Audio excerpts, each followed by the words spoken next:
அன்புள்ள விருச்சிக ராசி அன்பர்களே, வணக்கம். மாசி மாத ராசி பலன்கள்.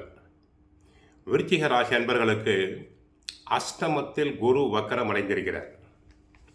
அர்த்தாஷ்டமம் என்று சொல்லக்கூடிய 4ஆம் இடத்தில் ராகு, சூரியன் போன்ற கிரகங்கள் இணைந்துள்ளன. சரியில்லை, மிகவும் எச்சரிக்கையாக இருக்க வேண்டும். அஷ்டமஸ்தானமும் சரியில்லை. 8ஆம் இடம், 4ஆம் இடமாகிய அர்த்தாஷ்டமம் என்று சொல்லக்கூடிய 4ஆம் இடமும் சரியில்லை. தோஷங்கள் வருவதால் தாங்கள் அதி ஜாக்கிரதையாக இருக்க வேண்டும். உடல் ஆரோக்கியத்தில் கவனம் தேவை. தேவையில்லாத செலவுகளை குறைத்துக் கொள்ள வேண்டும். அடிக்கடி வெளியே செல்லுதல் கூடாது, வாகனம் ஓட்டுதல் கூடாது. இரவு நேரங்களில் குறிப்பாக வாகனம் ஓட்டுதலை தவிர்த்தல் வேண்டும்.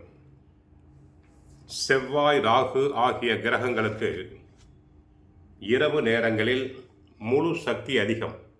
ஆகவே இரவு பயணத்தை தவிர்த்தல் வேண்டும். உத்தியோகத்தை பொறுத்தவரை அன்றாட பணிகளில் கவனமாக இருத்தல் வேண்டும். பொறுப்புகள் கூடும், உழைப்பு அதிகம், உயர் அதிகாரிகளின் கண்டிப்புக்கு ஆளாகலாம். ஆகவே தாங்கள் உணர்ச்சி வசப்படாமல் வளைந்து நெளிந்து கொடுப்பது நல்லது.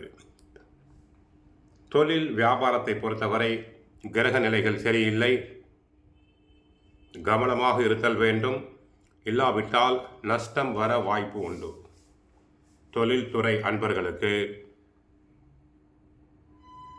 பார்ட்னர்களுக்குள் அட்ஜஸ்ட்மெண்ட் தேவை. தொழில் ரகசியங்களை பிறரிடம் பகிர்ந்து கொள்ளுதல் கூடாது. தொழிலில் நேரடி கவனம் தேவை. வெளிநாட்டு ஒப்பந்தங்கள், கான்ட்ராக்ட் போன்றவை தடங்கலாகலாம். கலைத்துறை அன்பர்களுக்கு வாய்ப்புகள் சற்று குறையக்கூடும். இருப்பதை வைத்து சமாளித்தல் வேண்டும். சினிமா நடிகைகளுக்கு அவர்களை பற்றி வதந்திகள் வரக்கூடும். அரசியல் துறை சம்பந்தப்பட்ட கிரகம் சரியில்லை, சாதகமாக இல்லை. ஆகவே கட்சிக்குள் தங்களின் புகழ் செல்வாக்கு குறையும். தங்களின் ஆலோசனைகள் ஏற்கப்பட மாட்டாது. தங்களை பற்றி வீண் வதந்திகள் பரவும்.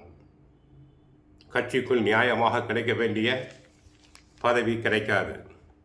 விவசாயத்தை பொறுத்தவரை விவசாயம் கடினம். விளைச்சல் எதிர்பார்த்த அளவு இருக்காது, கையை கடிக்கும். ஆக விவசாயத்தில் கவனமாக இருங்கள். கால்நடைகளால் தொல்லைகள் உங்களுக்கு. பெண்களுக்கு சுக்கிரன் சில கிரகங்கள் சாதகமாக இருப்பதால் ஒரு சில ஆதாயங்கள், நன்மைகளை எதிர்பார்க்கலாம். திருமணத்திற்காக காத்திருக்கும் கன்னியர்களுக்கு மனதிற்கு பிடித்த வரன் அமையும். புதிய வேலைக்கு முயற்சி செய்யும் பெண்களுக்கு நல்ல விதமாக வேலை கிடைக்கும். எதிர்காலத்திற்காக சேமிப்பினை தொடர வேண்டும். கோயிலுக்கு சென்றால் முருகப்பெருமானை வழிபடுங்கள். கந்த சஷ்டி பாராயணம் செய்யுங்கள். வாழ்க வளமுடன், மங்களம் உண்டாகட்டும்.